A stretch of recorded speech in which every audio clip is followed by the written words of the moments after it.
मित्रों, पिछले कालांशों में हम भवनाद्य अर्थक प्रत्ययों की चर्चा कर रहे थे। इसी क्रम को आगे बढ़ाते हुए आज मैं आपसे तीय प्रत्यय की चर्चा करना चाहूँगा। तीय प्रत्यय, इससे संबंधित दो विधि सूत्र हैं। द्वेष तीय है और त्रेह संप्रसारणम च।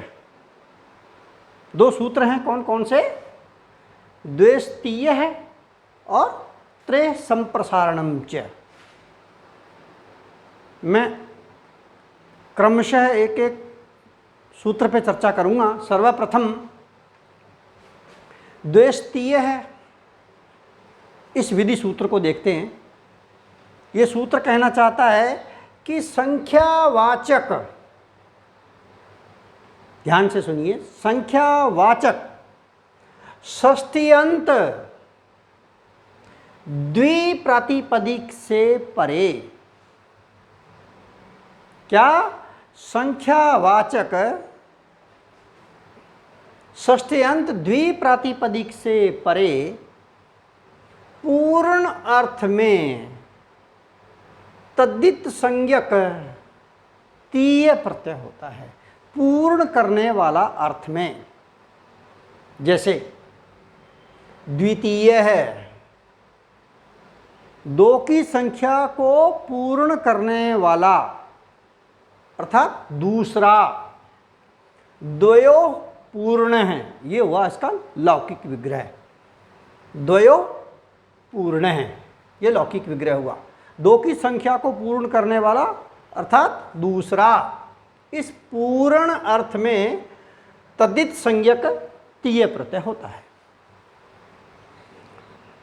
द्वितीय शब्द को देखते हैं, इसकी सिद्धि कैसे होती है। सर्वप्रथम द्विओष, द्विओष षष्ठी द्विवचन। इस षष्ठ्यंत संख्यावाचक से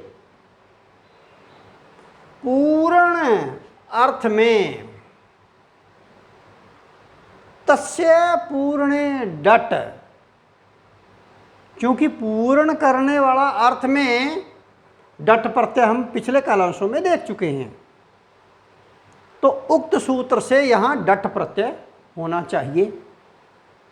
परंतु एक सूत्र है द्वेष तीय है, इस सूत्र से तद्धित संज्ञक तीय प्रत्यय होता है। क्यों?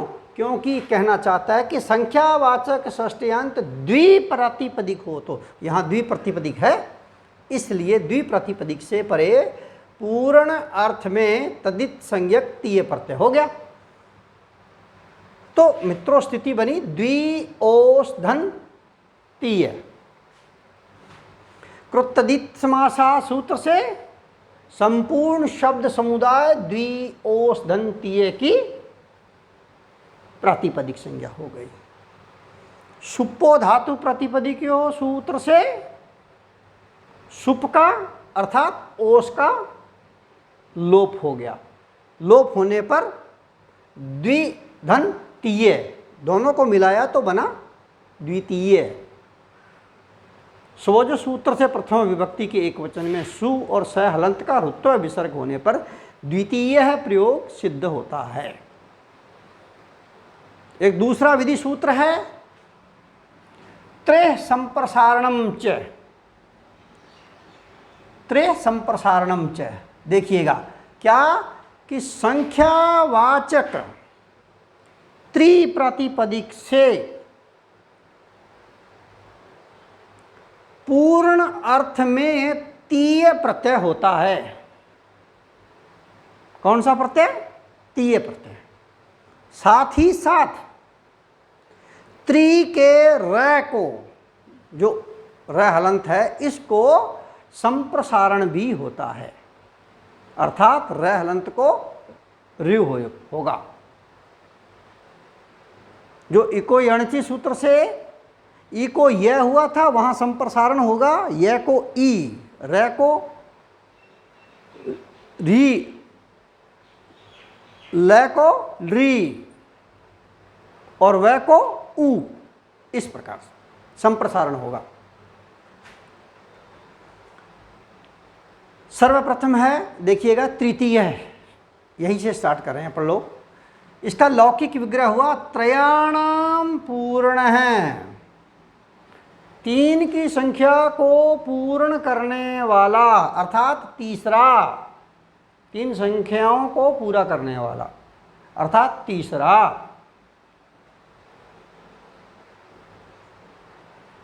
त्रिआम षष्ठी बहुवचन, इस संख्यावाचक षष्ट्यंत से पूर्ण अर्थ में तस्य पूर्णे डट सूत्र द्वारा, चूंकि पूर्ण करना अर्थ में डट प्रत्यय ही होता है तो यहाँ डट प्रत्यय हुआ, परंतु त्रे संप्रसारणम च, इस सूत्र से तीय प्रत्यय हुआ डट के स्थान पर।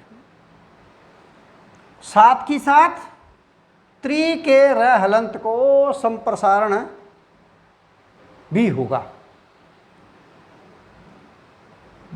तो स्थिति है त्रि आम धन तीय प्रत्यय।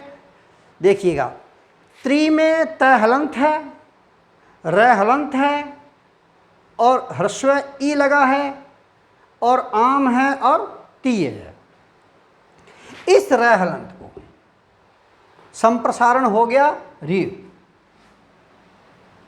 तो स्थिति बनी त हलंत र्यु, ये वाला ई और आम और तीय। अगला सूत्र है संप्रसारणाच्य। संप्रसारणाच्य सूत्र द्वारा इस र्यु को और इस ई को, इन दोनों के स्थान पर पूर्व रूप एकादेश ये ही हुआ। ऐसा होने पर त्र्यु आम धन तीय।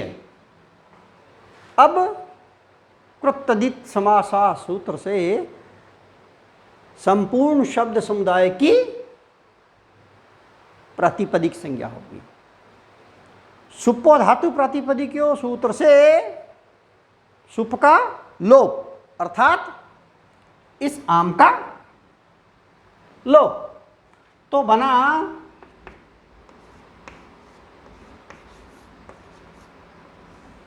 तृतीय। क्या बना?